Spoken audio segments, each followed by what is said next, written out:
All right, everybody. Another replay for you. Another ranked battle for Zath's Replay Theater. This is a Benson, and we're at the 10 to 5 bracket. Ooh, this is cool. And we've got special guest commentator Edgecase joining us. Hello. So this is kind of neat. That we've got some interesting matchmaking here. Very battleship heavy, and no cruisers at all. So this is going to be that classic few seasons ago meta, right? Where it's pretty much destroyers trying to spot each other, take as little damage as they can, maybe snag a cap here and there, while it's all on the battleships that do the damage. So may whoever's battleships shoot better win. Very much so. And congratulations, by the way, on reaching rank 1. Thank you. I am insanely jealous. Working there. Yeah, it took me more games than I'd care to admit. But the point is, you made it. So, Yeah, I'm done. Have you played the Benson in rank this season? I have not. I've seen a lot of them. I hope that our player here is running a Benson B hull and not the C hull. Nope. Yeah, B hull. B hull.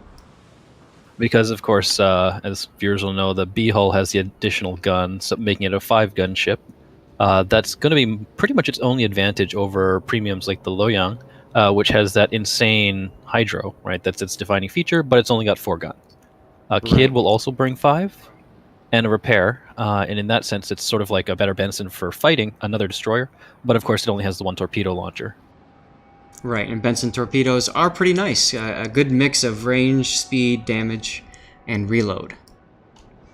Yeah, Benson torpedoes are a little slow. They're 55 knots. There aren't things that are too much better at this tier, and so that's a pretty competitive torpedo spread. It's really the best rounded destroyer. It's not gimmicky. It's just kind of solid. Now, real quick comments on flags. We've got detonation, fire chance, consumable reload, speed, flooding chance, and top speed. So all the right flags you'd want, right?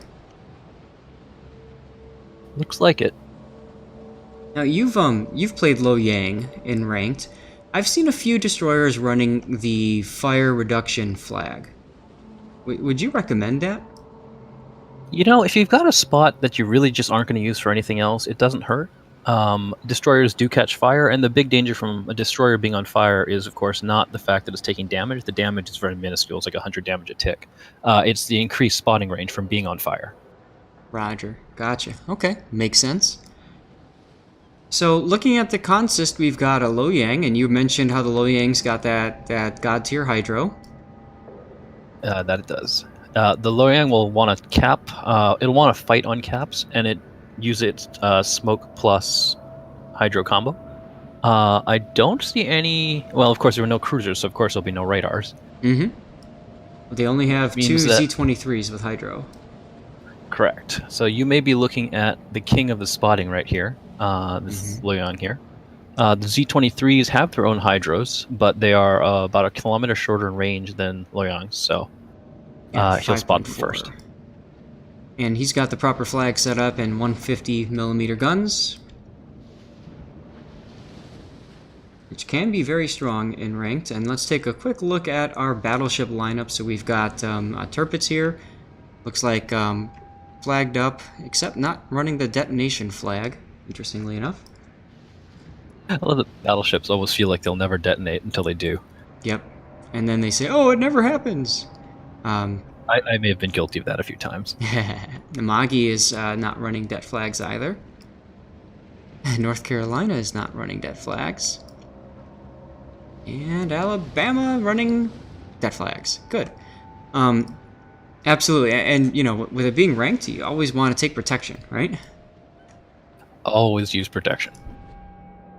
Now, for those of you guys, there's always people that complain about detonations in ranked, and I don't have any det flags. Well, if that's you, there's one other way that you can reduce your chances of being detonated, and that would be running the magazine module upgrade instead of the main guns. You'll lose your main guns a little bit more often, but you're not going to detonate as often.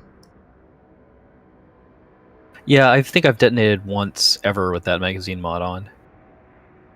and it wasn't in ranked, thankfully. So just something to consider. I had a replay with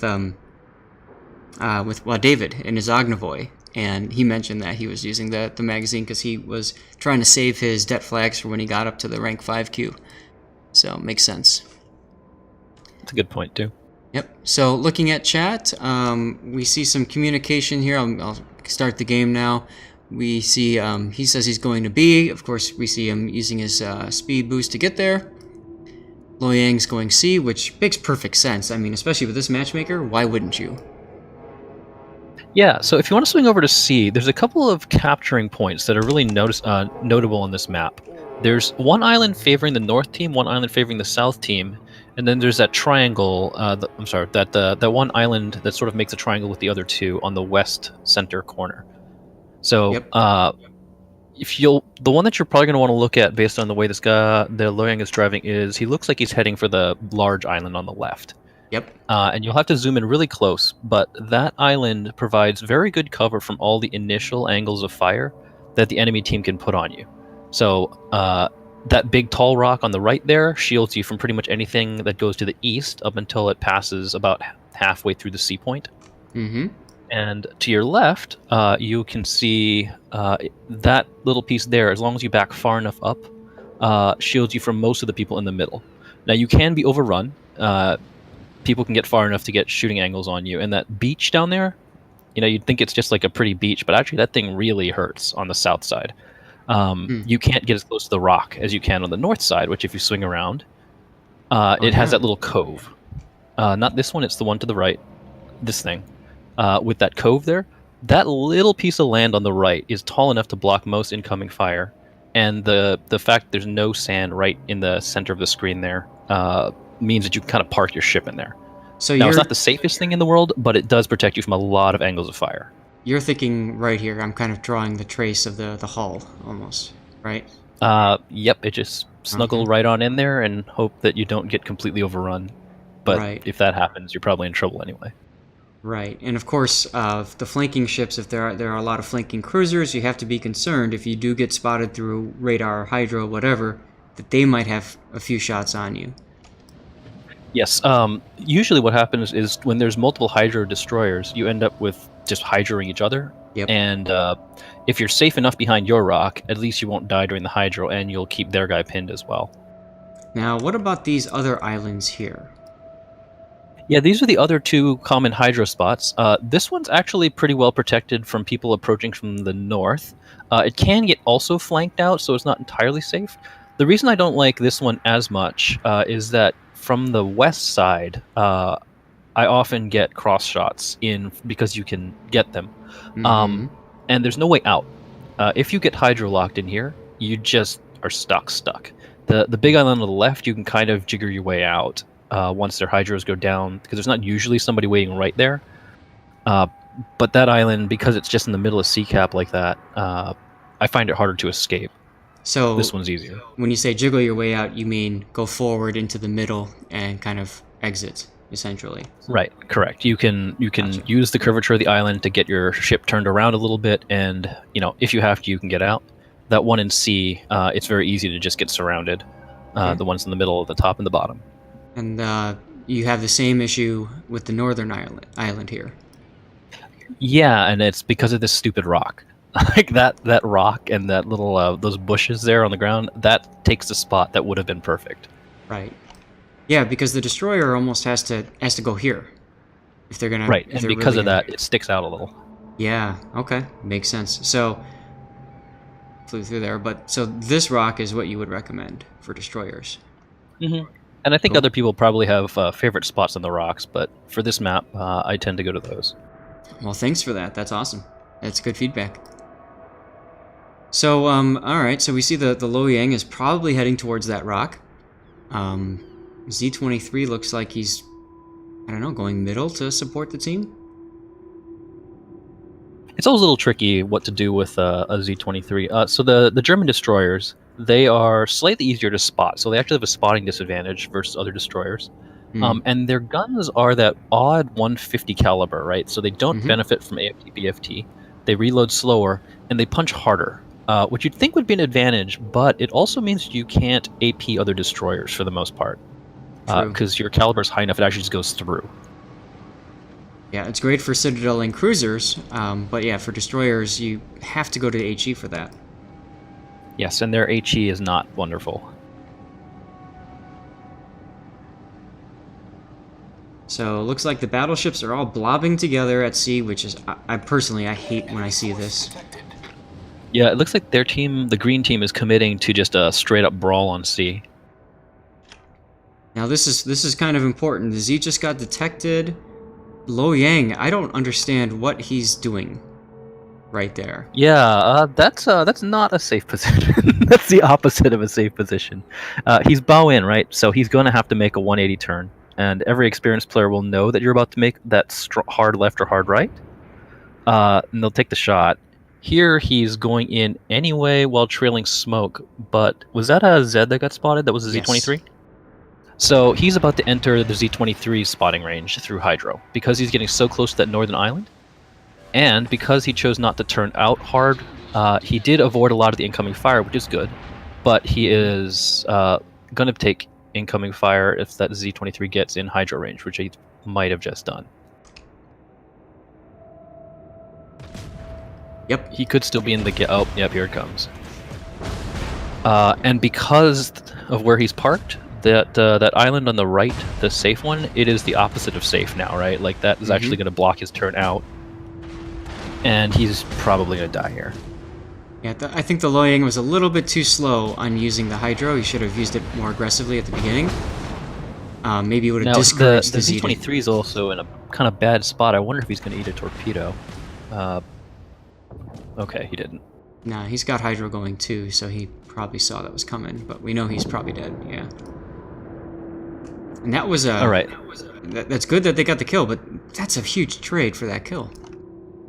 Yeah, it was. Not sure I would have made it. The Lo Yang's longer Hydro range could have safely spotted that island where this Z-23 was from spots that were much safer than where he just got pounded. Now, shall we move over to Dear Mr. Frodo, because he just got detected, I think, by the Benson? Yeah, so what's going on over here, everybody's attention was over at the big brawl on sea, and it looks like we're going to lose sight of that because destroyers can only see so far. Mm-hmm. And this looks like it's going to turn to a couple of juicy torpedoes, and possibly a DD fight over on the cap. Do you agree with Mr. Frodo pushing up like this into the middle after capping B, or do you think he should have gone around the backside? So I don't know if he was paying attention actively to what was happening at sea. He but did I shoot don't, into it, so yes. I don't super disagree with it. If all those battleships were shooting over into that sea fight, then he had an opening to drop the torpedoes there. Fair enough. If he's going to run into the other Z-23, and the mini-map's a little fuzzy, so I can't tell if it's been spotted. Is there a shadow of a Z-23 over on the east? Yeah, it's not spotted. Last known is somewhere in C, but it is being capped, so the Z-23 is capping C. Lo Yang was forced to run away. Okay. And the Z-23 and that in turn is means that Dear Mr. Frodo might run into the Benson. In fact, he probably will. But he won't run into something with Hydro. So in the worst case, it'll be a fair fight. Now, that said, you almost always want to avoid a fair fight. Right. Oh, nope, the Benson went back to C to support the Z. Okay, so in that case, that cap on the northwest is going to be free, and he's going to be in excellent torpedo flanking position. Yep. But in the meantime, his team will be down one destroyer, so it's a good thing he got those torpedoes off. He kind of contributed to the fight, although I don't think he hit anything. No hits. But, I mean, that definitely, prevented the Alabamas from pushing into A like they had originally intended to. Yeah, it did look like they were going to go in, and they changed their minds once they saw the torpedoes, so that has got him a cap. It did cause him to turn into what is now starting to form an envelopment on the green advancing battleships on the right side. Yep. So the basic principle here is if you're pushing into something that is going to make it impossible for you to angle against all the incoming fire, you have made a mistake. And if you can put your opponent in that position, then you have maneuvered well. So if you take a look at the lead battleships, they're not going to be able to angle against those guys on the outside east corner and the battleships in center simultaneously. So they are about to get hit. Yeah, they've kind Also, of it looks sailed. like our Loyang just got picked off. Yep, they sailed directly into crossfire, and yet the Loyang, for whatever reason, decided to charge back into sea, even though his smoke and hydro, I think, were down, or maybe this is his smoke. But regardless, definitely, probably made a mistake there, huh? Yeah, there's a certain level of like invincibility you feel when you have all those when you have that hydro barrier, but it doesn't actually stop the torpedoes or the shells. Very good. It's also worth remembering that a Benson outguns you, so Yeah. again, don't pick that fight. Yep. Benson, Kid, Kagero, even Akizuki, Z23. I think everything outguns you, really. It's everything. It's everything at this tier except the Sea-Hull Benson, and if somebody brings a Sea-Hull Benson, you should smack them, because there's no reason to. Yeah, it used to be that the Sea-Hull Benson had that extra rudder shift, so it was more maneuverable. Yep. But that's gone Then now. they buffed the B, I think. Yep. Oh, and it could run defensive fire, but you don't need that in ranked. Z23 Not got so much. spotted, being punished for it by the Benson. Frodo coming in trying to help.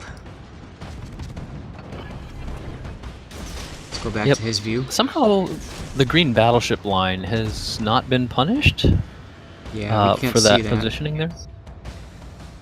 Or do they just not update because we can't see them? Yeah, it's too far off, so we can't see it in the. It's off the draw horizon. Yeah. Okay. All we can do is look at the positioning and shake our head. Yeah, I mean it's a really risky maneuver given how much incoming fire they're going to take on their broadside from the port side. Interesting that Frodo's anti-air is still on, but hey, it shoots that scout plane down. Now Frodo is being smart here, realizing he can't just stay in the smoke. Would you go Yep, left or his right? torpedoes are not up, so either one is viable. Right would probably take you closer to where you want to be to drop the torpedoes on the next round, but yeah, there it goes. So, smoke firing in action, right? I don't know if all your viewers are really comfortable with the way that smoke firing works, but because that battleship just fired, even if nobody on the eastern side of the map could see him, Frodo can see him now because even though that smoke barrier is there, the battleship's smoke firing visibility range is very large. Roger that. This also applies to cruisers very annoyingly. So if you have a smoke firing cruiser, particularly Kutuzov has a very large smoke firing range.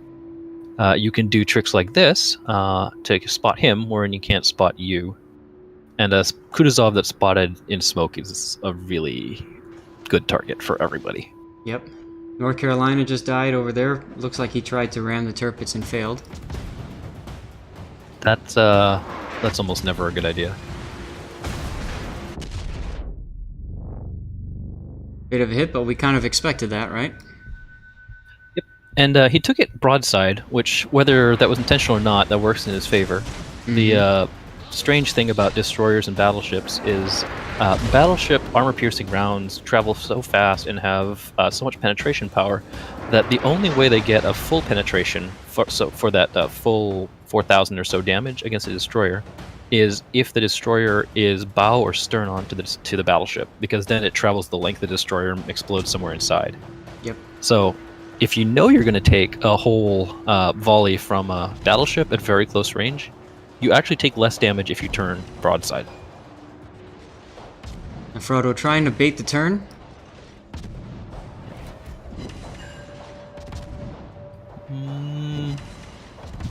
Looks like it didn't Well, work. good luck, Mr. Battleship.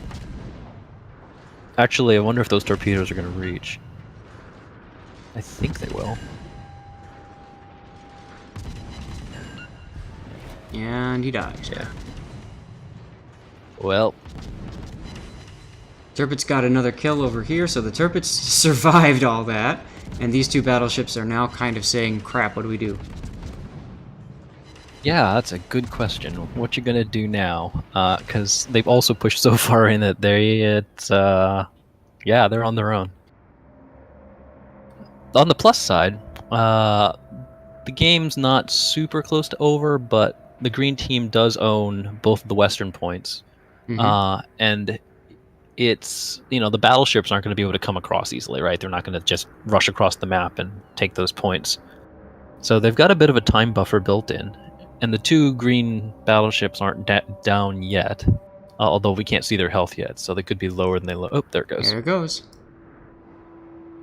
And I do like that these guys are not bothering to chase the Tirpitz and instead trying to come in and wipe out this Alabama. I think that's the best they can do in this situation. Yeah, I would agree. That 90-degree angle between the Tirpitz to the green guys to the enemy battleship, though, that's still an ugly place to be from an angling perspective. Well, and look at these guys. Now they're turning north, so they're almost giving this Alabama to the south broadsides. Well, they're going to have to give somebody broadside. I guess they chose the Alabama. I'd rather have the Tirpitz get a broadside on me. Yeah, I think I would too. Okay, so this is good though, because their Alabama has fled right into this destroyer trap here. Yep. Z-23 just got spotted briefly. And AP into the superstructure. That's what we like to see, right? Yep. If the damage control party is running, you of course can't set them on fire again.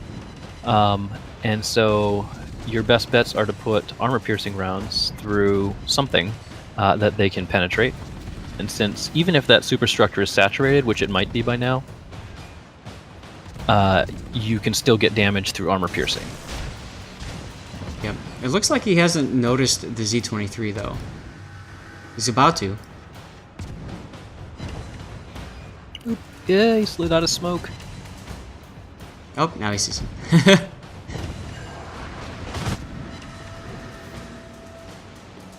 Alright, so camping the smoke against the Z-23, of course, dangerous, which is probably why he's chosen to leave the smoke. Oh, look at this Torps.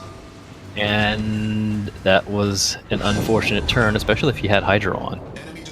That's the one thing that I see so much is destroyers that have Hydro that seem to die by torpedoes.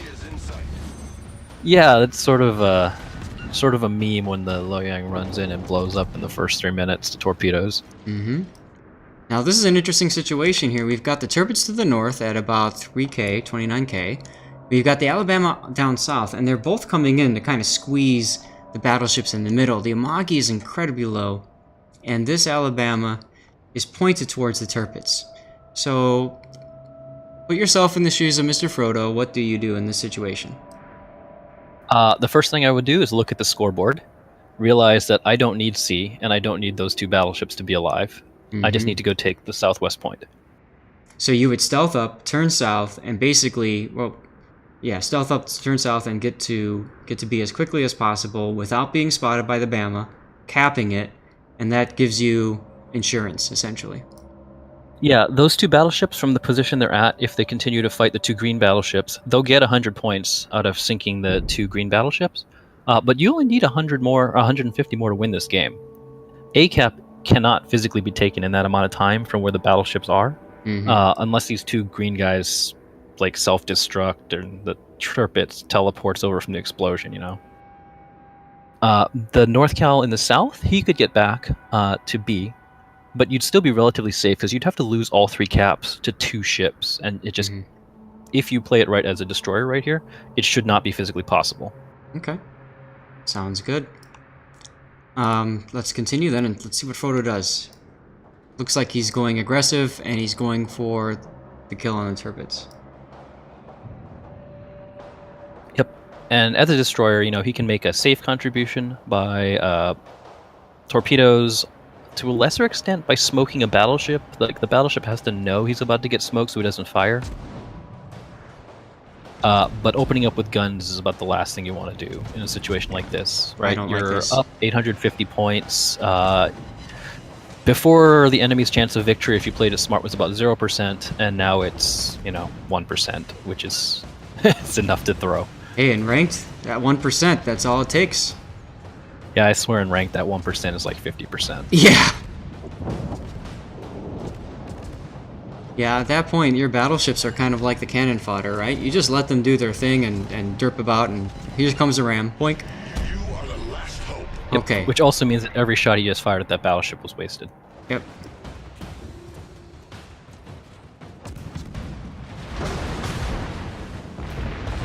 Yep, break contact with the island. Good idea. And at this point, just sail north, right? Like, go this way. Get the hell out. Yeah, north, and there's one guy left on the map. He will lose on points. So, if you go back to the other cap, that's fine. If you, well, I mean, the one thing you can't do is let them take C and then go to the north cap, I guess, because that could theoretically put you close enough to get hit. But if you just kind of follow the Tirpitz and back cap everything that he had taken, he'll run out of time, and the game would be over. Okay, good point. So wait for the Tirpitz to leave C cap, and then just go back and cap it. C. Yep, behind him, because there's no way he'll catch you.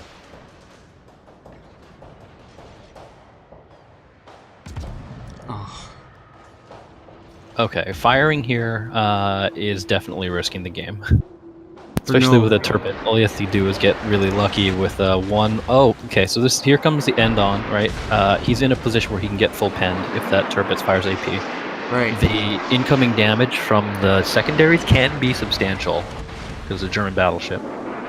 And, it's a risk that didn't need to be taken. At the very least, if you're going to use your guns like that, pop your smoke or something. Break that line of sight. Yep. Although it looks like here we're going to see a torpedo finisher. Yep. Even though Frodo did get the victory here, I think you would agree, this is a situation where who cares if you kill this guy or not? Get the win. And there he goes. Yep. So, I mean, I always say that, I was in a hurry to get out of rank because it was driving me up the wall. So, the win is always the thing for me, and I would expect most people feel that way in ranked. So I would definitely take a 100% win over a slightly more exciting 90% win. Mm-hmm. Absolutely. Makes sense. Yep. All right. Well, Edgecase, is there anything else that you would like to comment from that replay, sir?